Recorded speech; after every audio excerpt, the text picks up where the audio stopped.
Hello everyone and welcome to EDULIV। आज के इस वीडियो में हम class 9th and 10th ICSE students के जूलियस सीजर के एक्ट 1 सीन 2 के वर्कबुक सॉल्यूशंस लाए हैं।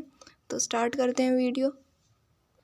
तो स्टार्ट करते हैं MCQ क्वेश्चन से। First question, Caesar had a fever in options are Egypt, Spain, Philippi या Sardis. Answer is B option, Spain. Second question, Caesar suffered from options are an epileptic fit, an earache, headache, or stroke. Answer is A option, an epileptic fit. Third question, the crown was offered to Caesar by the options are mob, Senate, Mark Antony, or Seneca. Answer is C option, Mark Antony. Fourth question, Caesar voiced his fear to Antony about Cassius. Options are having a lean and hungry look, B option, thinking too much, या फिर both of the above. Answer is C option, both of the above. Fifth question, Caesar was deaf from options are left ear, right ear or both ears. Answer is left ear. Question bank का एक question है a charge of 750 coulomb flows through a conductor for 2 minutes and 30 seconds. Find the magnitude of current flowing through the conductor. So answer is charge equals to 750 coulomb, time equals to 2 into 60 plus 30 second, which is 150 second, and current is equal to Q upon T. So the answer is 5 ampere. तो ये है ICSE की physics की question bank for class 10th students. इसमें chapter wise and category wise explanation और theory given है, word of advice by experts given है, and proper explanation of all the MCQs is also given. और इसको publish किया है Oswal publications ने, and it is very beneficial for your 2025 examination, and it is strictly based on the latest syllabus prescribed by the council. इसमें आपको हर chapter की brief as well as detailed summary given है। इसमें हर question के solution as well as proper explanation given है। इसमें आपको हर तरह के सवाल मिल जाएंगे, चाहे वो MCQ हो, फिगर बेस्ड हो, न्यूमेरिकल हो या लॉन्ग टाइप ऑफ क्वेश्चंस हो। तो बुक की लिंक डिस्क्रिप्शन बॉक्स में गिवन है, वहाँ से आप इसको परचेज कर सकते हैं। क्वेश्चन से first part of the first question is, who called out to Caesar? What did he warn Caesar of? Answer is the soothsayers called out to Caesar. He warned Caesar to be aware of the ideas of March, that is 15th of March. Second part, what is the meaning of press? Give another meaning of press. Answer is here, press means crowd. Another meaning of press is the mob, the big crowd of the common people. Answer. Third part is, why is Caesar turned to hear? How does Caesar challenge the speaker? Answer is, Caesar being deaf of one ear turns his another ear to listen. He challenges the speaker's warning, aim to come to his face and say what he has to say. Fourth part, how does Caesar react to the warning of the speaker? Answer is, Caesar does not take the warning of the speaker seriously. He just dismisses the speaker, calling him a dreamer not to be taken notice of. Fifth question, who else tries to warn Caesar about the danger which is in store for him later in the play? What aspects of Caesar's character are shown? Answer is, it is his wife who later warns Caesar as she had a terrible dream of Caesar's death. Caesar is shown as naughty, arrogant and boastful. Okay, now start with the second question. First part is, where the Brutus and Cassius at this time? What is the occasion? Answer is, Brutus and Cassius are at a public place. It is the occasion of the feast of Lupercal. The scene is soon after Caesar exists. Second part is, what has Cassius told Brutus regarding the later attitude towards him? Answer is, Cassius has observed lately that Brutus' manner has become hard towards his friends and he lacks the gentle look of friendship. Third question is, what reason does Brutus give to Cassius for not going to games? With whom does Brutus compare himself to? Answer is, Brutus says that he is in no mood for games and frivolous activities. He tells Cassius that he lacks rivalry temperament, which Antony has. Fourth part is, what does Brutus tell Cassius regarding his conflicting thought and emotion? What effects are they having on Brutus regarding his attitude toward other? Answer is, Brutus tells Cassius that he is suffering from an internal conflict. That's why his attitudes toward his friends has changed. It means offense or neglect to friend, but he was failed to show customary respect and courtesy to others. Fifth part is, what is Cassius' motive in showing his friendship toward Brutus? How is Cassius shown as a schemer? Answer is, Cassius has his own selfish motive in showing his friendship toward Brutus.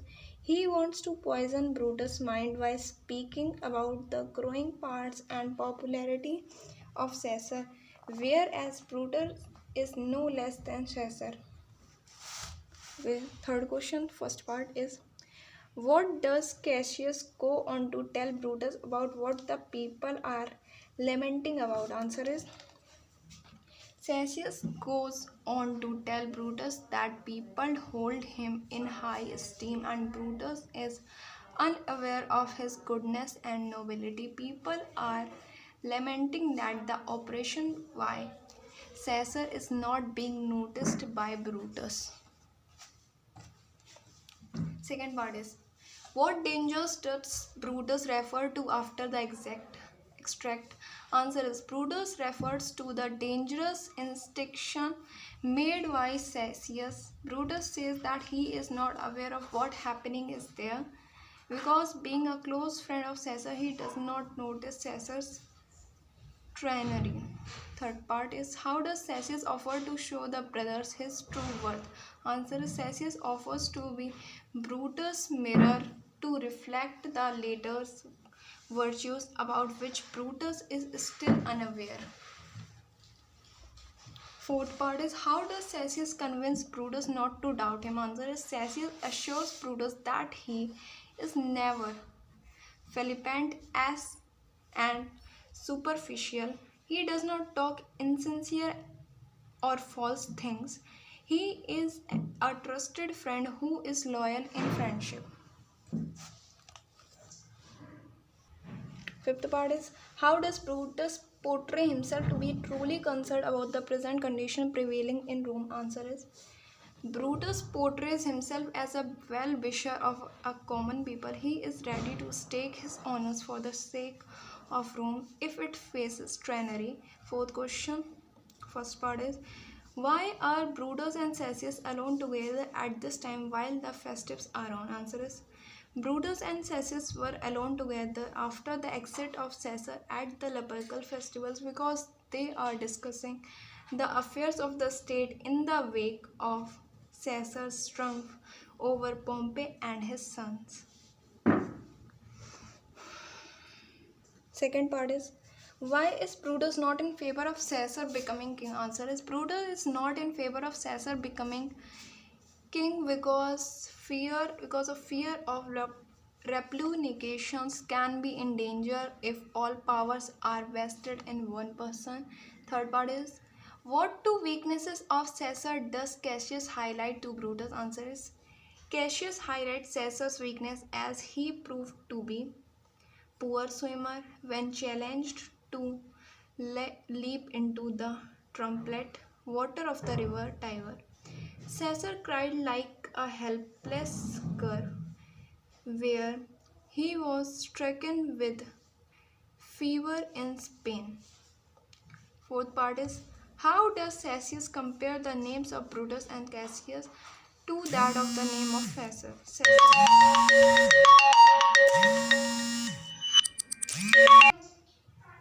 Answer is, Cassius compares Brutus and Cassius names that when pronounced they have the same emphasis and sons as good as that of Caesar. Fifth part is Brutus comments on I do fear.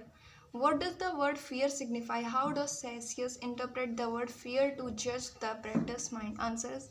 The word fear signifies something unfavorable happening to the individual as well as to any well-wisher of the god of the state. Cassius interprets the word fear to arouse Brutus' spirit to rise against Caesar.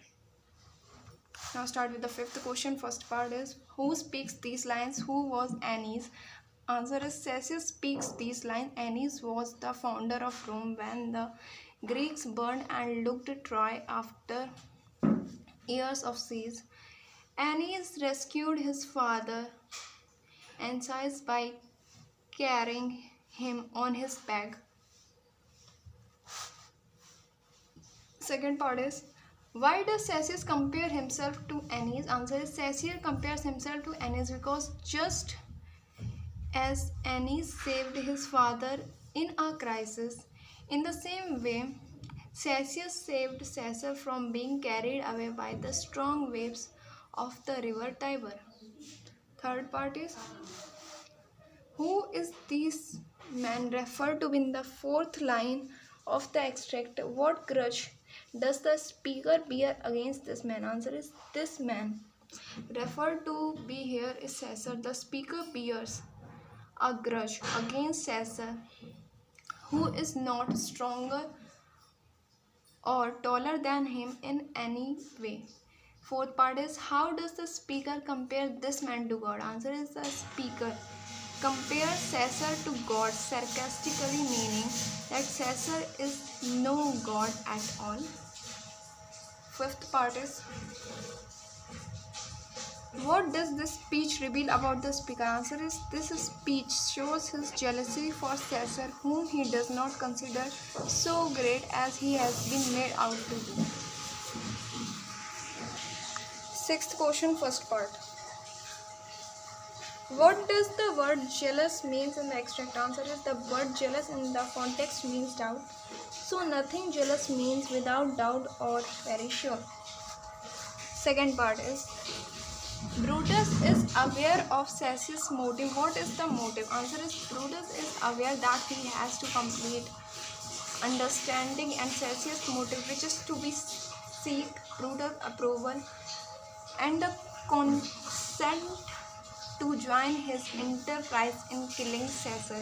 Third part is what does Brutus assure Cassius of after the extract that makes Cassius glad? Answer is Brutus assures Cassius that he will think over the plan. Choked out by Cassius sincerely and seriously, this makes Cassius glad. Fourth question is who enters after the extract? Answer is Caesar, accompanied by his followers, enters the scene soon after Brutus and Cassius have discussed the plan. Fifth part is who does Cassius decided to pluck and why? Answer is Cassius decided to pluck stop Casca by the sleeve to know from his what happened that day. Seventh question, first part is who does Caesar address these words to? How does this person try to assure Caesar not to fear? Answer is Caesar addressed these words to Mark Antony. Antony tries to assure Caesar that Caesar is not a dangerous person. He is inclined to do good.